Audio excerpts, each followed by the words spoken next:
오늘은 이제 드디어 우리 스데반 집사님의 설교가 시작됩니다. 정말 우리 교회 모든 집사님들이 스데반 집사님 같았으면 좋겠어요. 순교하는 것만 빼고요. 우리 교회 앞으로 나오시는 모든 집사님들이 스데반과 같은 그런 퀄리티를 가진 집사님이셨으면 좋겠습니다.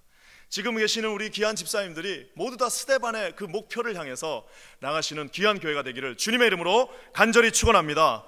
오늘부터 약 한 3주에 걸쳐서요, 이 스데반에 대한 설교에 대해서 이제 설교를 합니다. 이 스데반의 설교는 생각만 할수록 참 대단합니다. 왜 그럴까요? 이것이 바로 죽기 전에 마지막으로 했던 그의 설교이기 때문입니다. 사도행전에 약 20편 정도의 설교가 등장합니다. 베드로의 설교와 또 우리 사도들의 설교, 이렇게 해서 약 20편의 설교가 등장하는데요, 그 20편의 설교 중에서 가장 긴 설교가 바로 오늘 이 스데반의 설교입니다. 우리가 생각할 때는 바울의 설교일 것 같고요, 우리가 생각할 때는 베드로의 설교일 것 같은데 집사님의 설교가 가장 길게 무려 50절이 넘게 등장합니다. 여러분, 이 설교를 어떤 분들은 많이 비교도 하고 막 분석도 합니다. 그래서 이 설교가 도대체 무슨 내용일까라고 비교도 하고 분석도 하는데요, 설교를 잘 읽다 보면은, 이 7장 전체를 읽다 보면 우리한테 참 많은 은혜를 줍니다.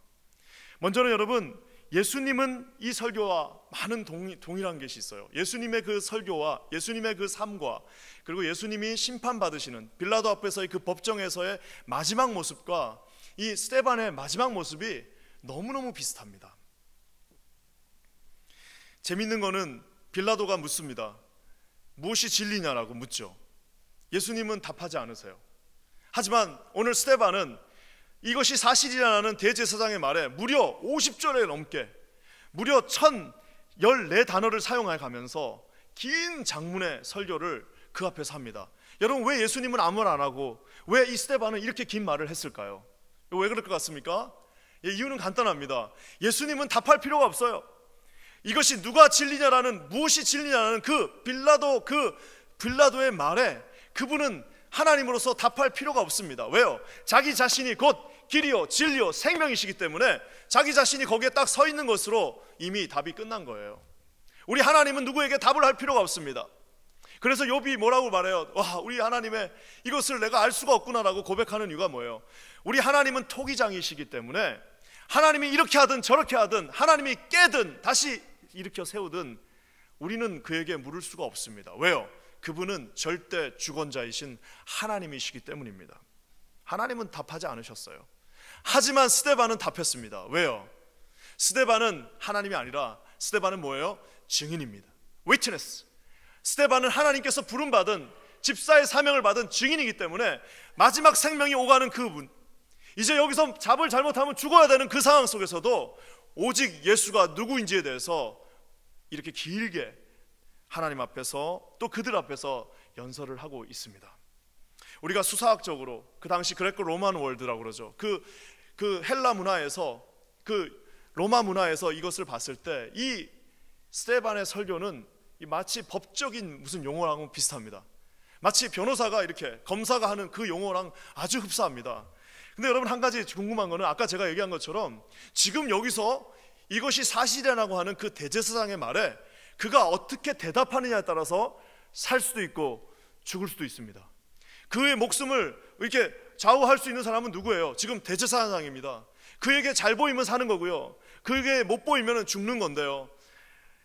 우리가 알 때는 그러면 스데반이 뭐가 돼서 자기를 변호해야 됩니까? 변호사가 돼서 사실은 제가 이런 오해가 있었고요, 사실은 이렇게 하면 안 되고요, 사실은 이게 제 뜻은 아닙니다라고 그가 자기를 변증해야 되는데요, 여러분, 이 설교문을 읽어보면은 이거는 변증이라고 할 수 없어요. 이거는 변증이 아니라 마치 검사가 날카롭게 죄인들을 향해서 너 이렇게 잘못했지, 너 이것이 잘못된 거야, 그리고 그 기한은 뭐라고 합니까? 네가 바로 예수를 죽였다라고 하면서, 이거는 변호사가 아니에요. 오히려 검사가 돼서 그 재판석에 있었던 모든 대제사장들과 그 모든 그 유리 바리새인들을 다 피고 속에다 몰아넣고 지금 마치 검사가 신문하듯이 이렇게 말하고 있는 것입니다. 여러분, 이게 나중에 어떻게 됩니까? 56절에 가니까요, 이 듣던 이 재판관에 있던 그 대제사장들과 그 쫄개들이 어떻게 해요? 귀를 막으면서 도저히 들을 수가 없어요. 왜? 자신의 죄를 조목조목 너희들이 잘못한 그것들을 조목조목하는 그 로직 앞에서 나중에 결국에는 길을 막고 어떻게 합니까? 결국에는 그를 죽일 수밖에 없었다라는 사실입니다. 사랑하는 여러분, 예수와 스데반은 동시에 순교자입니다. 예수님은요 합법적으로 죽으셨어요. 합법적으로 법에 의해서 죽었습니다. 하지만 스데반은 불법적으로 법이 아닌 그냥 민간인들에 의해서 죽임을 당했습니다. 예수님은 합법적으로 죽으셨고 스데반은 불법적으로 죽었으나 그들의 죽음에 공통점이 하나 있으니 그건 뭐예요? 둘 다 죄인들에 의해서 죽임을 당했다는 사실입니다. 죄 없으신 그분이, 하나님을 따르는 그가 죄인의 손에 의해서 죽임을 당한 공통점을 가지고 있습니다. 더 놀라운 건 뭔지 아십니까 여러분? 예수님이 죽으시면서 했던 마지막 두 가지 말씀 중에 하나가 뭐예요? 말씀 중에 하나가 뭡니까? 저들은 저들의 죄를 알지 못합니다. 또 한 가지 뭐예요? 내 영혼을 주님의 손에 맡겨드립니다.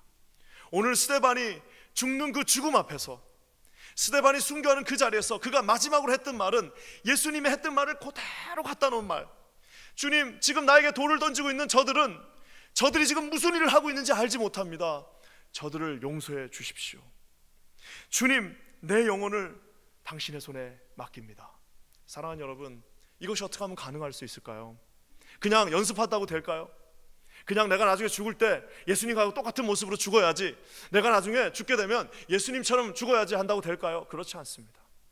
매일매일의 삶이, 매일매일 스텝의 삶이 뭐예요? 예수님을 이미 닮아 있었고 예수님과 함께 동행했으며 예수님의 뜻을 따랐으며 결국에 마지막 순간에 있어서도 뭐예요? 예수님처럼 하나님께 갈 수 있었다는 사실입니다. 저는 목회자이기 때문에 많은 임종을 지켜봤습니다. 많은 임종을 지켜보면서 너무너무 아름다운 임종도 있었지만요, 너무너무 당황스러운 임종을 많이 봤어요. 너무너무 당황스럽습니다. 아니 어떻게 저렇게 평생 예수님을 모셨고 정말 저런 직분을 갖고 있고 정말 평생 예수님과 함께 했다고 생각했는데 막판 되니까요, 믿는 사람 안 믿는 사람 똑같아지는 사람을 많이 봤습니다. 막판 됐는데요, 여기 두고 가는 것이 너무 아까워가지고 몸부림치는 사람들을 봤어요. 하나님께서 받은 그 직분이 있었고 평생 그렇게 살 거라고 얘기했지만 막상 그 순간이 되니까요, 인간의 그 본능들이, 인간의 그 죄인된 그 모습들이, 자기의 다듬어지지 않은 그 죄인의 모습들이 여러분 살아있을 때는 숨길 수 있었으나 주님 앞에 가는 그 순간에는 숨길 수 없다는 사실입니다. 기도하기는 저도 그렇고요, 우리 모두도 그렇고요, 우리 마지막 순간까지 주님께 붙들림 받은 인생 되시기를 주님의 이름으로 간절히 축원합니다. 여러분, 그러면서 우리가 아는 것처럼 베드로와 스데반의 설교도 차이가 있습니다. 그리고 참 재밌는 게 있습니다. 뭐예요? 베드로가 설교를 하고 나니까요 3,000명이 회개를 했습니다. 베드로가 설교를 하고 나니까 3,000명이 주님께 돌아오며 어찌할꼬 내가 주님께 돌아오는 역사가 있었습니다. 하지만 스데반이 설교를 하고 나니까 어떻게 됐습니까? 이를 갈면서, 길을 막고 이를 갈면서 그를 돌로 찍어서 죽였습니다. 왜 이렇게 됐을까요? 어떤 분들은 그렇게 얘기하시더라고요. 스데반의 설교를 너무 길게 해서 그렇다고. 아이고, 베드로도 짧게 하고 사도 바울도 아주 그냥 딱딱 핵심만 전했는데 아니 50몇 절 동안 하니까 듣다 열받아 갖고 이렇게 그랬다는 분도 제가 우스갯소리로 들었습니다. 여러분, 이제 그거는 우스갯소리고요. 왜 그렇게 됐을까요? 네, 바로 그거는 성전에 대해서 건드렸기 때문입니다. 금기어, 절대로 해서는 안 되는 말, 그 유대인들의 핵심 아이덴티티, 유대인들을 유대인 되게 만드는 것, 그리고 그들의 자랑, 그리고 그들의 모든 것, 그리고 그들의 정체성이요, 심지어는 그들의 밥벌이였던, 그거 빌어서 먹고 살았던 대제사장들과 그들에게 이 성전은 하나님께서 계시는 곳이 아니다, 이 성전은 잘못된 곳이다 라고 얘기를 하는 순간 어떻게 되는 거예요? 사람들이 여러분 적당하게 찔리면 회개할 수 있어요. 적당하게 내 얘기 아니구나 라고 하면 회개할 수 있어요. 하지만 성령께서 그 마음을 그대로 찌르시면서 너가 이것을 이렇게 했다라고 얘기하는 순간요, 우리는 두 가지 중에 하나밖에 없습니다.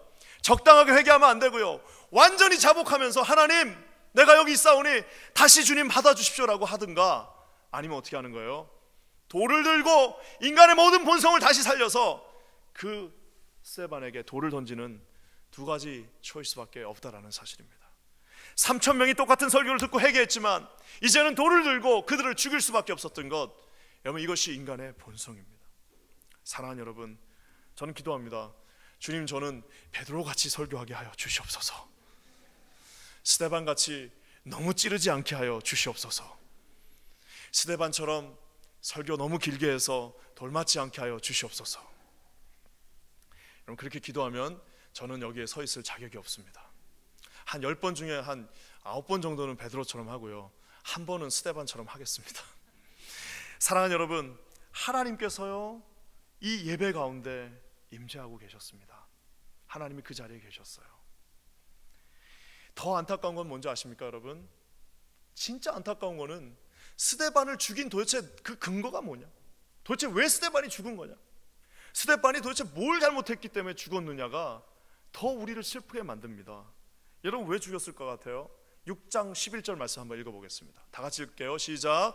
사람들을 가르쳐 말시키되 이 사람이 모세와 및 하나님을 모독하는 말하는 것을 뭐라고요? 우리가 들었노라. 우리가 들었노라. 자, 그럼 제가 묻겠습니다. 저기서 우리는 누구고 도대체 누구한테 들은 거예요? 그게 없어요. 우리가 누구에게 들었노라가 없어요. 그냥 우리가 들은 거예요. 여러분, 14절 말씀 한번 또 읽어볼까요? 다 같이 읽겠습니다. 시작. 그의 말에 이 나사렛 예수가 이곳을 헐고 또 모세가 우리에게 전하여 준 규례를 고치겠다 함을 뭐라고요? 우리가 들었노라. 누구한테 들은 거예요? 몰라요. 도대체 누가 한 말이에요? 몰라요. 그냥 우리가 들은 거예요. 내가 들은 것도 아니고 그냥 우리가 두리뭉실하게 들은 겁니다. 사단이 가장 잘 사용하는 한 가지 방법 뭐예요? 사람들이 그러는데요. 그냥 누가 그러는데요. 누가 그러는데 말이야. 그랬대. 저는요, 누가 와갖고 저한테 사람들이 그러는데 하면 일단 안 믿습니다. 그러면 일단 물어봐요. 집사님, 권사님, 장로님, 우리 형소님, 그 사람이 누굽니까? 그 사람을 저한테 말해주세요. 제가 직접 가서 얘기하겠습니다. 어떤 사람이, 몇 명이, 어디서 그 얘기를 했습니까? 라고 묻고 싶어요. 정확하잖아요. 나중에 사도 바울이 뭐라 그럽니까? 너희는 예스 아니면 예스, 노 아니면 노 하라. 이것도 아니고 저것도 아니고 두리뭉실하게 우리가 들었는데 저 사람이 나쁜 사람이래. 우리가 들었는데 스데반이 말이야 하나님을 모독했대. 우리가 들었는데 저 사람이 하나님이 없다고 그러대.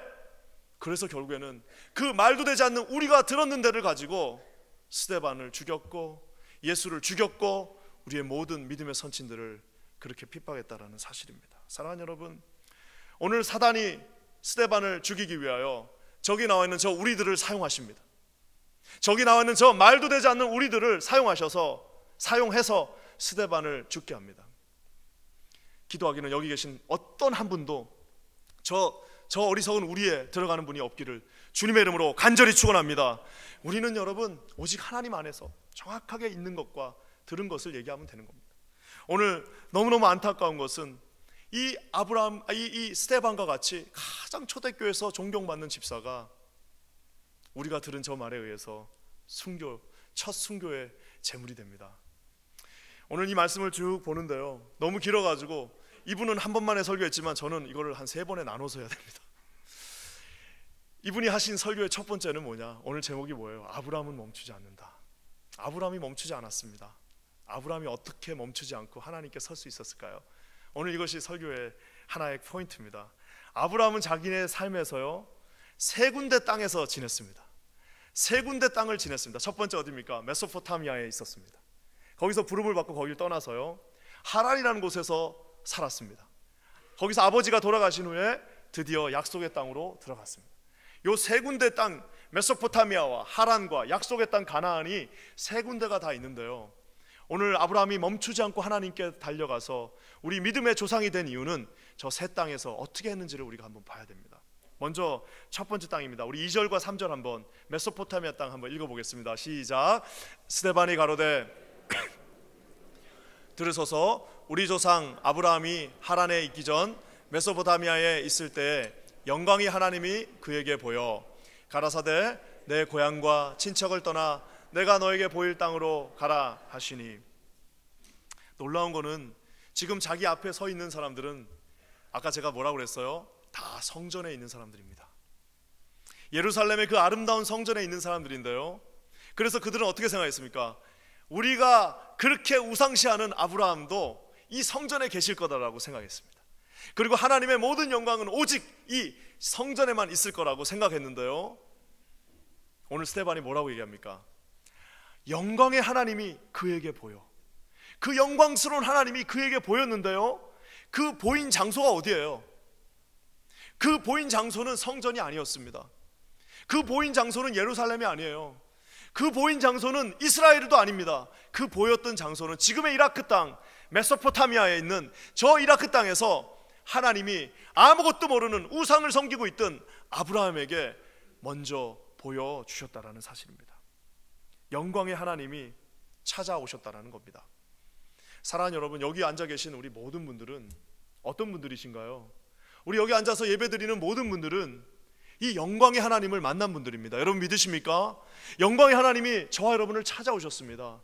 그래서 우리가 이 자리에서 하나님을 예배할 수 있는 겁니다. 여기에서 이 영광의 하나님이 그에게 나타나셔서 처음 하셨던 말이 뭐예요? 떠나라. 가라사대 내 고향과 친척을 뭐라고요? 떠나라라고 얘기하고 계십니다. 구체적으로 아주 your country and your people. 너는 떠나는데 어떻게 해요? Leave your country and your people. 두 가지 다 완벽하게 그곳을 떠나라고 얘기하고 계십니다. 우상 숭배가 있었던 그 땅, 하나님 섬기지 않는 그 땅, 하나님 앞에서 죄악 가운데 있었던 그 사람들 다 떠나라고 우리 주님이 말씀하시는 겁니다. 사랑하는 여러분, 죄악과 성령이 같이 있을 수 없습니다. 사랑하는 여러분, 하나님의 영과 이 인간의 그 죄악의 영이 함께 있을 수 없고, 빛 대신 주님이 어둠과 함께 있을 수 없는 것처럼 주님이 처음 우리를 찾아오셨을 때 그 영광 가운데 계신 주님이 하신 첫 번째 말은 그곳을 떠나라라고 말씀하시는 겁니다. 우리 아내들이 제일 싫어하는 게 뭐냐면요, 우리 아내가 만약에 예를 들어서 침대볼을 이쁘게 아주 깨끗하게 해서 햇빛에서 잘 말려가지고 침대볼을 이렇게 깨끗하게 새 걸로 했어요. 근데 제가 이제 축구 같은 거 운동하고 와가지고 근데 너무 피곤한 거예요. 너무 피곤해가지고 어떡합니까? 아내가 보니까 없어요. 잘 됐다. 양말 벗고 그냥 물티슈로 한번 대충 닦고 그리고 그냥 그 침대 속으로 쑥 들어갔다고 생각해 보십시오. 그럼 나중에 어떤 일이 일어날까요? 상상에 맡기겠습니다. 그러고 들어가면 큰일 나는 겁니다. 어떻게 해야 돼요? 자기 몸을 깨끗하게 씻고 깨끗한 이불에 들어가야 되는 것처럼 오늘 주님이 저와 여러분들을 처음 찾아오셔서 그 영광의 주님이 나타나셨을 때 너희는 그곳을 떠나라고 말씀하십니다. 사랑하는 여러분, 새 부대가 새 수를 담습니다. 우리 여러분 새 마음이 하나님의 새 마음을 담은 것처럼 우리가 하나님 앞에 깨끗하게 된 그 자아가 세상의 그 죄악들과 함께 있을 수 없는 것처럼 주님은 여러분 그 땅 자체를 아예 떠나라고 말씀하고 계십니다. 그 어떤 분이 그러면 이제 직장도 떠나고 다 떠나야 되는, 그게 아니라 여러분, 여러분이 살고 계신 그곳을 떠나는 것이 아니라 여러분이 그곳에서 하나님을 섬길 수 없다라면, 그곳에서 여러분이 하나님과 함께 있을 수 없다라면 그 더러운 곳에서 우리가 하나님이 떠나라고 말씀하고 있다는 사실입니다. 하나님께서 지고 있는 그 더러운 것들을 내려놓고 나를 신뢰하고 그곳에서 떠나라고 말씀하고 계십니다. 지금 살고 있는 곳이 아무리 고향, 본토, 친척, 아비 집이라 하더라도 주님이 떠나라고 말씀하십니다. 지금 모든 것을 잘 갖추고 있다 하더라도 그것이 하나님의 뜻이 아니라면 떠나라고 말씀하고 계십니다. 지금 내 삶이 아무리 유복하고 모든 것이 갖춰져 있고 모든 것이 다 세팅이 됐다 할지라도 그 상황 가운데서 만약 이것이 하나님이 기뻐하시지 않는 일이라면 어느 순간에는 떠나라고 주님이 말씀하고 계십니다. 제가 아는 어떤 한 분이 계십니다. 예전에 오랫동안 같이 기도를 했어요. 하나님이 마음을 주셔가지고 이제 예수님을 믿게 되고 미국 와서 저랑 같이 기도를 하는데 참 안타까운 사연이 있었습니다. 그게 뭐냐면은 이분이 이제 하는 비즈니스가 주일날 매상의 거의 40%가 그런 비즈니스들이 있잖아요. 주일날 꼭 열면은 그냥 그 렌트비가 거기서 나오는 그런 비즈니스를 하고 계셨어요. 근데 그게 이제 계속 기도 제목으로 내셨습니다. 하나님 앞에서 이거 어떻게 해야 될지 모르겠다고, 이거 내려놓게 해달라고. 그렇지만 또 막상 내려놓자니 살 게 너무 막막하는 막 그러면서 이제 그거 가지고 몇 년을 기도했습니다. 몇 년을 기도하는데 특세 참석하셨어요. 여러분, 특세 자신 없는 분은 나오지 마세요. 큰일 납니다. 특세 2주를 하고 나니까 이분이 갑자기 저를 만나자고 그러는 거예요. 그래서 제가 만났습니다. 만나서 하는 말이 아니나 다를까, 목사님 결심했습니다. 조금 힘들더라도 주님 앞에 바로 우리가 이제부터는 안 하기로 했습니다 라고 얘기를 하는데요, 그때부터 제가 얼마나 걱정이 되는지, 그분만 보면은, 그분은 이제 막 얼굴이 그때부터 얼굴이 피셔가지고 싱글벙글하고 다니세요. 저는 그분만 보면은 주님 매상 오르게 해주세요, 매상 오르게 해주세요, 그렇게 기도했던 기억이 납니다. 나중에 한 몇 달 뒤에 또 만났어요. 만나니까 참 희한하더라고요. 내가 이렇게 해서 믿음을 가지고 아유 다 괜찮죠 이렇게 해야 되는데 괜찮으시냐고 물어봤더니 저는 어떤 답을 기대했냐면, 야 이렇게 해서 문 닫으니까 하나님이 똑같이 채워주십시다 이렇게 해서 했더니 하나님이 더 많은 은혜를 주십시다, 이거를 계속 기도했는데 그분의 첫 마디가 뭐냐면 매상이 똑같습니다. 그 말은 뭐예요? 40%가 그냥 아웃, 하나도 밖에 변한 게 없어요. 근데 갑자기 웃으시면서 변한 게 하나 있는데 제 마음이 이렇게 행복할 줄 몰랐습니다 하면서 막 감사하고 이러는데 제 마음이 너무나도 불편했어요. 믿음이 없는 목사인가 봐요. 그래서 나중에 어떻게 됐느냐, 이 사람이 어떻게 됐느냐는 여기서 말하지 않겠습니다. 몇 달 뒤에 제가 또 말씀하는데요, 하나님의 놀라운 은혜가 임했을 때 떠나는 사람에게 하나님께서 놀라운 축복으로 함께 해주십니다. 사랑하는 여러분, 우리 가운데서도 그곳을 떠나지 못하는 많은 분들이 계십니다. 다 알고 있어요. 여기를 떠나야 된다는 거 알고 있어요. 이 죄악의 다리에서 이제는 그만해야 돼요.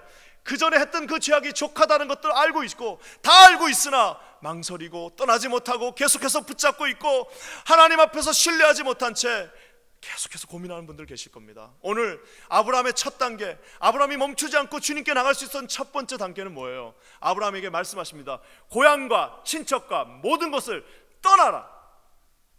떠나는 역사 가운데 하나님이 놀라운 은혜로 채워주셨습니다. 이런 채우심의 역사가 사랑하는 모든 성도들에게 있기를 주님의 이름으로 간절히 축원합니다. 우리가 잡고 있는다고 해서 되지도 않더라고요. 적당한 시점에 하나님 앞에 서렌더 하시는 저와 여러분 되시기를 주님의 이름으로 간절히 축원합니다. 근데 여러분 이렇게 떠나고 나니까 그래요, 떠났습니다. 그러면 이제 떠나면 어떻게 돼야 돼요? 떠나면 모든 것이 다 온전하게 이루어져야 되고, 떠나면 이제 약속 가운데로 들어가야 되고, 떠나면 이제 하나님의 축복을 누려야 되는데 하나님 참 야속하십니다. 우리 4절 말씀 한번 읽어보겠습니다. 4절 다 같이 읽을게요. 시작. 아브라함이 갈대아 사람의 땅을 떠나 하란에 거하다가 그 아비가 죽음에 하나님이 그를 거기서 너희 시방 거하는 이 땅으로 옮기셨느니라. 하란이라는 땅에 중간에 기착하게 하십니다. 그래서 아버지가 죽을 때까지 거기에서 약속의 땅으로 들여보내지를 않으시는 거예요. 어떤 학자들은 한 15년 정도라고 생각하는 분도 있고요, 20년이라고 하는 분도 있어요. 그러니까 나왔습니다. 하나님의 약속을 믿고 나왔어요. 하나님이 나오라고 그래서 순종하고 나왔습니다. 그럼 하나님께서 다 책임져 주신다고 그래서 다 모든 것을 버려두고 그곳에 나왔는데요, 기다리고 있었던 것은 약속의 땅이 아니라 하란이라고 하는 생판 들어보지도 못하는 그 땅에서 무려 15년 20년을 거기서 아버지가 돌아가시는 그날까지 기다리게 하셨다라는 사실입니다. 사랑하는 여러분, 세상에 제일 힘든 게 뭐예요? 약속을 붙잡고 여러분 결단하고 나오는 건 할 수 있어요. 오케이, 눈 한번 깍 잡고 그럼 내가 하나님 믿고 한번 나가본다 하고 나가는 거는 쉽게 할 수 있으나 주님이 15년 20년을 기다리게 하시는 거는 너무너무 고통스럽습니다. 75세에 약속하신 그 이삭을 보는데 25년이 걸렸어요. 이삭의 아들은 야곱을 보는데 얼마나 걸렸어요? 20년이 또 걸렸습니다.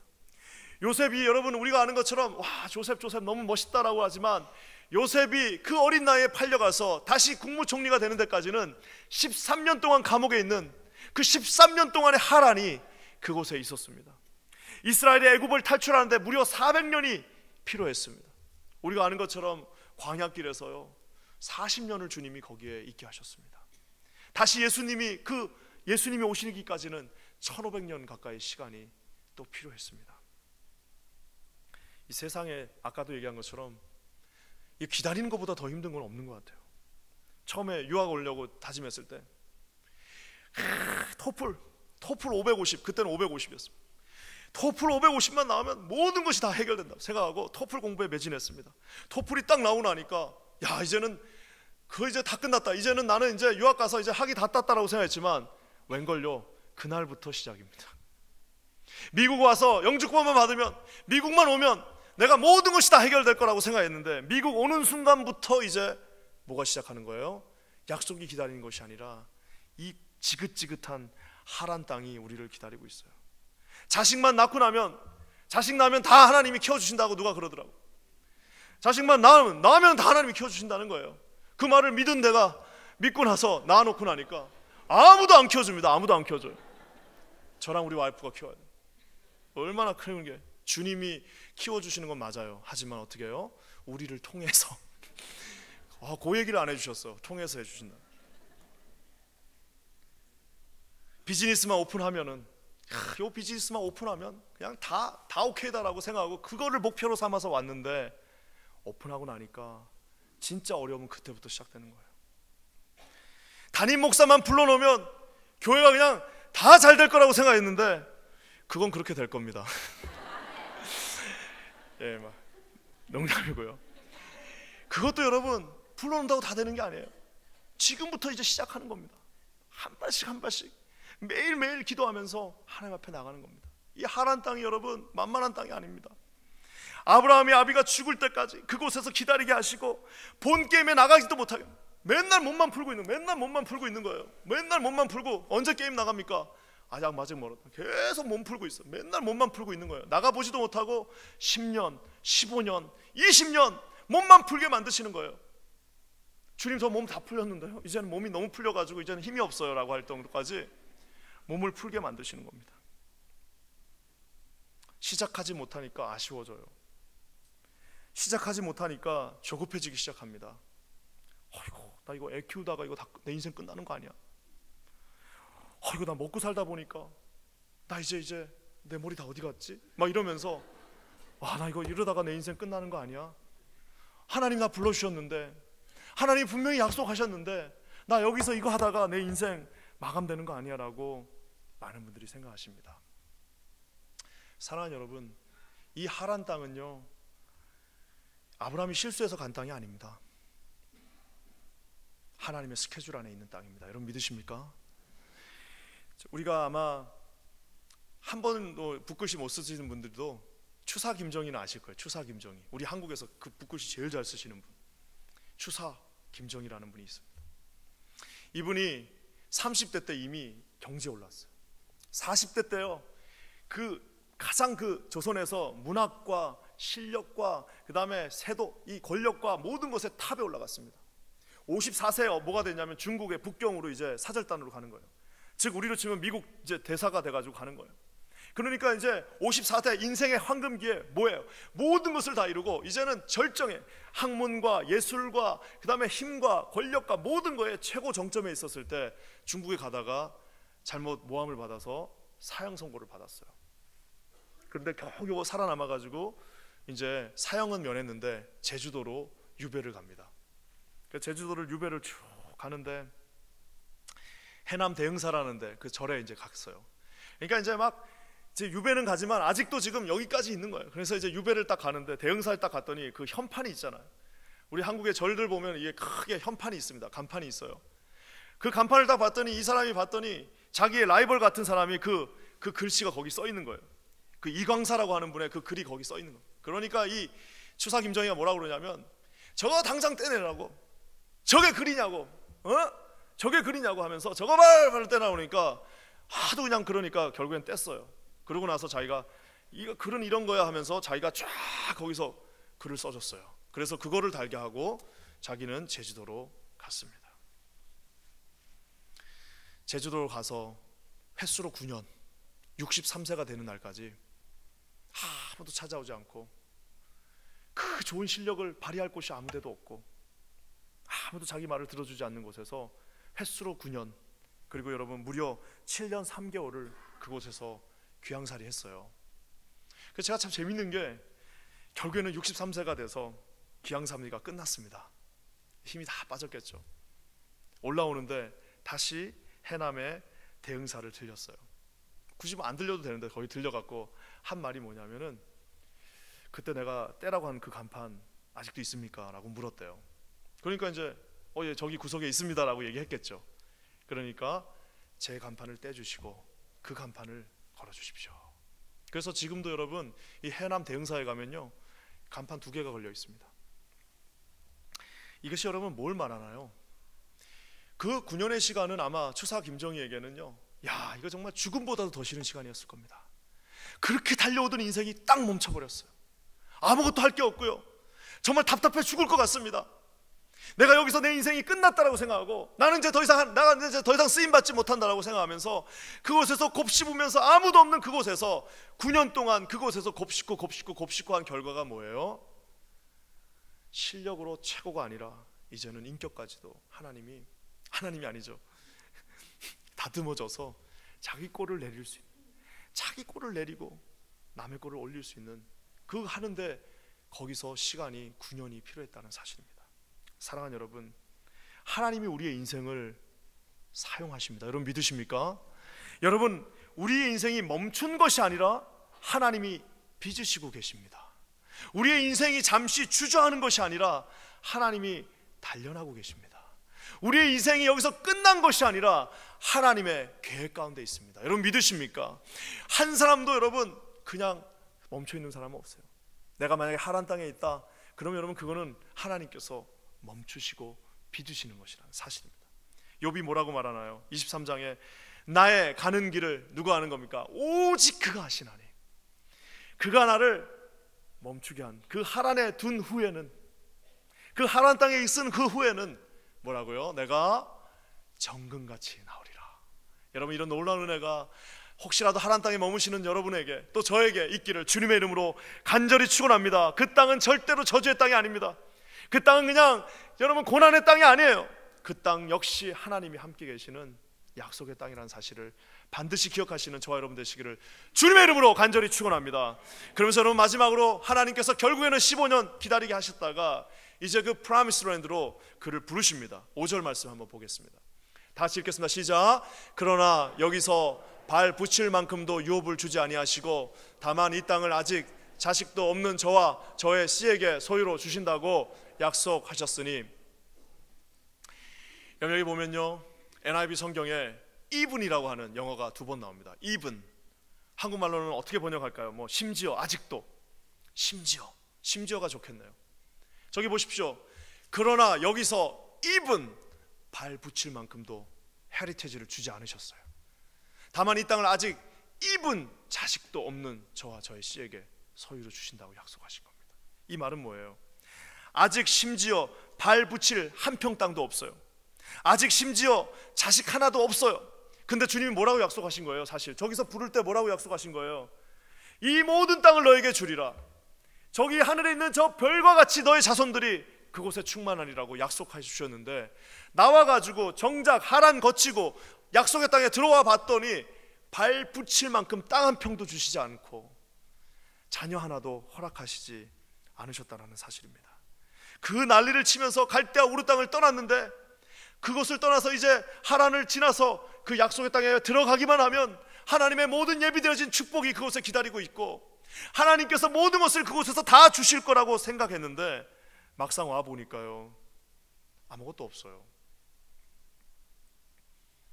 사랑하는 여러분, 아무것도 없나요? 아닙니다. 뭐가 있는 거예요? 땅을 주신 것이 아니라 약속을 주셨습니다. 자식을 주신 것이 아니라 우리가 그의 자녀가 되는 축복을 약속으로 주신 겁니다. 사랑하는 여러분, 많은 사람들이요, 만약에 저 반대면 더 좋겠다라고 생각합니다. 아유, 땅 주셨으면 좋겠다. 차라리 약속보다 남자는 말이 필요한 게 아니야. 차라리 땅을 주셨으면 좋겠다. 여러분, 그런 대표적인 사람이 누구예요? 바로입니다. 바로는 모든 것을 다 갖고 있었습니다. 근데 여러분 보십시오. 하나님의 약속을 받은 사람, 약속을 받았다는 말의 다른 말은 뭘까요? 내가 하나님의 약속을 받았다는 다른 말은 하나님이 그 인생을 간섭하시는 겁니다. 하나님의 간섭이 곧 약속이에요. 여러분, 하나님의 간섭이 전혀 없었던 사람이 누군지 아십니까? 바로예요. 이 바로는 여러분 우리가 아는 것처럼 출애굽기 4장 13장에서부터 14장까지 무려 17번 동안 무슨 표현이 나오냐면 마음이 완악하여 그를 그대로 내어버려두사, 냅둬버려. 간섭하지 않은 인생은 바로의 인생. 여러분, 간섭하지 않았던 바로의 인생이 인간적인 눈으로 봤을 때 얼마나 축복된 인생입니까? 그는 모든 땅을 갖고 있었어요. 수천 명의 자녀들이 있었습니다. 모든 것을 다 갖고 있었지만 그에게는 뭐가 없었던 거예요? 저 약속하심과 하나님의 간섭하심과 하나님의 함께하심과 하나님의 주권이 그의 인생에는 완전히 결여되어 있었습니다. 사랑하는 여러분, 하나님이 간섭하는 인생을요 매정하게 다루십니다. 이렇게 보면은 제일 많이 듣는 질문 중에 하나가 뭐냐면은, 목사님, 교회 안 다니는 사람들은 저렇게 잘 되는데 왜 나는 안 됩니까? 이런 질문 진짜 많이 받습니다. 여러분, 그 질문은 제자들도 똑같이 했을 거예요. 아니, 예수님 만나기 전에는 바깥에 나가기만, 바닷가에 나가기만 하면 다 고기 잡아왔는데 예수님만 만나고 나니까 갈릴리 바다에 나가기만 하면 폭풍이 쳐요. 나가기만 하면 고기가 안 잡혀요. 사랑하는 여러분, 하나님이 간섭하시는 인생입니다. 고기가 중요한 것이 아니라, 잔잔한 바다가 중요한 것이 아니라, 그 인생에 더 중요한 것은 뭐예요? 저분은 실로 하나님의 아들이시라고 하는 그 베드로의 고백을 듣는 그 순간까지 하나님의 간섭하심, 하나님의 함께하심, 하나님의 빚으심, 하나님의 기다리게 하심이 우리 모두에게는 필요하다는 사실입니다. 여러분, 믿으십니까? 혹시 이 가운데 지금 막 하란 땅 가운데 막 걷고 계신 분 계실 겁니다. 야, 기다려도 안 보이십니다. 사랑하는 여러분, 절대 하나님 놓치지 마십시오. 어렵게 약속의 땅 들어왔는데 아무것도 없다라고 그 공허한 마음 가운데 계신 분들 계실 겁니다. 사랑하는 여러분, 아무것도 없는 것이 아닙니다. 주님의 약속이 있습니다. 여러분, 믿으십니까? 주님의 약속하심이, 주님의 함께하심이, 주님이 우리를 자녀 삼으심이 그곳에 반드시 함께하며 반드시 하나님이 그를 사용하실 것입니다. 여러분, 이런 여러분 되시기를, 제가 되기를 주님의 이름으로 간절히 축원합니다. 사랑하는 여러분, 이 아브라함을 보십시오. 메소포타미아 땅은 떠나야 되는 땅입니다. 과감하게 떠나버려야 됩니다. 제가 가운데 있는 그 메소포타미아 땅에 계신 분이 계시다면 당장 오늘 떠나시기 바랍니다. 하란 땅에 계신 분들 계셔요. 그 땅은 기다리는 땅입니다. 너무너무 고통스럽고 너무너무 힘들지만 하나님이 정하신 그 날까지 기다리셔야 됩니다. 이제 약속의 땅에 들어왔을 때는 모든 것이 다 이루어진 것이 아니라 하나님의 약속을 붙잡고 이 불완전한 인생에서 주님이 오시는 그날까지 어떻게 해요? 매일매일 꾸벅꾸벅 하루하루 매일매일 주님을 신뢰하면서 나아가시는 저와 여러분 되시기를 주님의 이름으로 간절히 축원합니다. 하나님의 약속이 있으니까요, 두 가지 질문을 하면서 오늘 말씀을 마무리하려고 합니다. 이 아브라함은 어떻게 그 약속을 믿을 수 있었을까요? 아브라함이 어떻게 이 약속을 신뢰할 수 있었을까요? 제가 오늘 이 말씀을 쭉 우리 7장 1절부터 이제 8절까지 쭉 읽으니까 아브라함 스토리입니다. 여기에 참 재밌는 게 하나 있습니다. 그건 뭐냐? 여기에 총 8번 정도의, 그리고 10번 정도의 아주 명백한 어떤 동사가 등장하는데요. 떠나고 뭐 갔고 거기서 살았고, 그러면 그 동사의 주어, 즉 주체어가 누가 돼야 돼요? 아브라함이 떠났고 아브라함이 살았고 아브라함이 자식을 낳았고 이렇게 해야 되는데 아브라함의 모습, 이름이 하나도 안 나와요. 다 뭐예요? 10번 다 명백하게 오직 하나님이 그의 인생을 인도하셨습니다. 아브라함은 드러나지 않는 주어로 5번, 그리고 주어가 아닌 그냥 참여자, 같이 서 있는 사람으로 7번 나옵니다. 사랑하는 여러분, 아브라함이 떠난 것이 아니라 하나님이 떠나게 하셨습니다.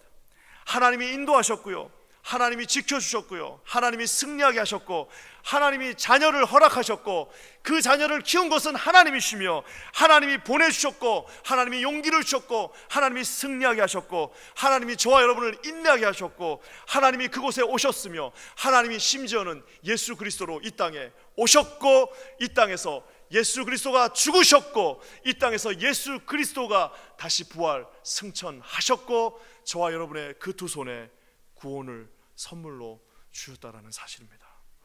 우리 인생의 모든 주어는, 우리 인생을 인도하시는 분은, 우리 인생의 모든 주인 되시는 분은 오직 예수 그리스도 하나님이시라는 사실을 믿으시는 저와 여러분 되시기를 주님의 이름으로 간절히 축원합니다. 그가 떠날 수 있었던 이유, 그가 그곳에서 기다릴 수 있었던 이유, 그가 약속을 신뢰할 수 있었던 모든 이유는 우리 인생은 우리가 움직이는 것이 아니라 우리 아버지 되신 하나님이 인도하시는 인생이라는 사실입니다.